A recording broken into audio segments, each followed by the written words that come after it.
So today, we are talking about the impacts of obesity and being overweight and how that impacts our balance. And believe it or not, there's a couple of different ways. There's actually one specific way a doctor can judge whether you're overweight or not. And it's a scale, and it's not a great scale. It's called the BMI. And the BMI, according to the BMI, I am considered obese, right? I'm 6'2", 6'2 and a half, and I'm 215 pounds. Now, I played football. And when I played football, I was 235 pounds when I played in college.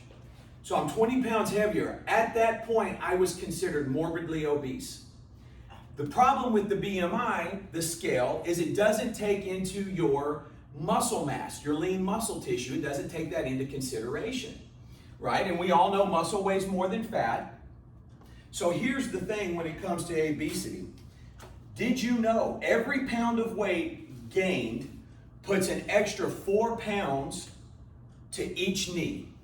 So every pound you weigh puts an extra 4 pounds to each knee. Remember, all information are available at mybalanceuniversity.com. All sources available at mybalanceuniversity.com. Let me give you a little bit of information. We're not going to go through all this. We'll hit the highlights. The global crisis has been a major concern for public health organizations worldwide. The prevalence of obesity in the older population has been on the rise and now poses a major global threat in both developed and developing countries. Overall, prevalence of obesity in the United States is estimated to be 35% among men and 40% among women. These rates parallel those in the geriatric population, with 37.1% of men being obese, considered obese, according to that BMI, and 34% of women age 60 years and over as having being ruled or according to the BMI as being obese, right? And so now what that means, if we have every extra pound that we put on puts 4 pounds to our knees, what does that mean for our knees? You guys know the cartilage we have in our knees? Over time, that cartilage, it deteriorates. It doesn't matter what you do, especially if you're active. You develop things like arthritis. Did you know one of the best things you can do for arthritis is move, right? I know it doesn't make sense. It kind of works in a circle. But what you can also do, there are certain injections you can take. I would strongly suggest exercise, diet and exercise before you do anything else. When it comes to falls, there was a study done to determine whether overweight and obese individuals have higher reported fall and fall injury risks than individuals of healthy weight. And so what they did, they used the BMI to determine whether you were overweight or not. They wanted to determine your quality of life, your lifestyle characteristics. What they found was obese individuals had a 31% higher risk of falling. Obese individuals had a 31% higher risk of falling. A 41% higher risk of using 4 or more medications. And we all know the impact of medications and what that can have on our hearts, our brains, and our balance, right? We'll talk about medications next week, right? So now we're looking 30% higher risk of experiencing moderate or extreme pain or discomfort. That goes to speak to our extra pound, 4 pounds to the knees. And then also 26% less likely to have walked for 2 or more hours in the last week.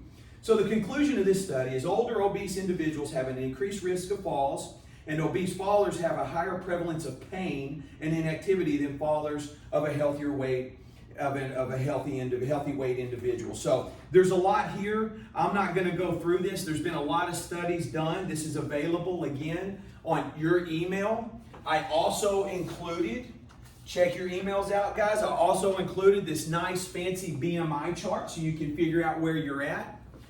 All right. Now look, we're not talking about being a couple of pounds overweight, right? We're not talking about being a few pounds overweight. We're talking about the obese and the morbidly obese, right? So what I would like to do is just encourage you, after reading this information, finding out the studies and what that tells us about our weight and our falls, I would like to really encourage you, and you don't have to do CrossFit. That's not exercise. And a lot of people get that distorted. It's perverted when you hear that. You don't have to be an Instagram rear end model. That's not what we're after, right? What we're after is as simple as walking 30 minutes every day, right? Maybe walking around doing some gardening. That's exercise, right? And I want you to get that in your heads and understand that that's what we're talking about with exercise. It's not CrossFit, it's not pouring sweat, it's just moving. It's just simply moving. In this day and age with technology, it's so easy to shoot a text or just make a phone call rather than getting up, right, and walking to the end of the office and delivering a message. So keep that in mind. Also, there is a questionnaire that I have included. This is a fantastic questionnaire. It's called PACE. This questionnaire will help you determine if you're active or inactive in accordance with, I believe this is from the CDC. I believe this is from the CDC, the PACE questionnaire. So don't quote me on that, but I believe that's where it's from. And this will give you an idea of your picture and your average daily, weekly activities, all right? It's a great little questionnaire to use. So with that, we're going to go ahead and get started, all right? And the good news is it's Friday,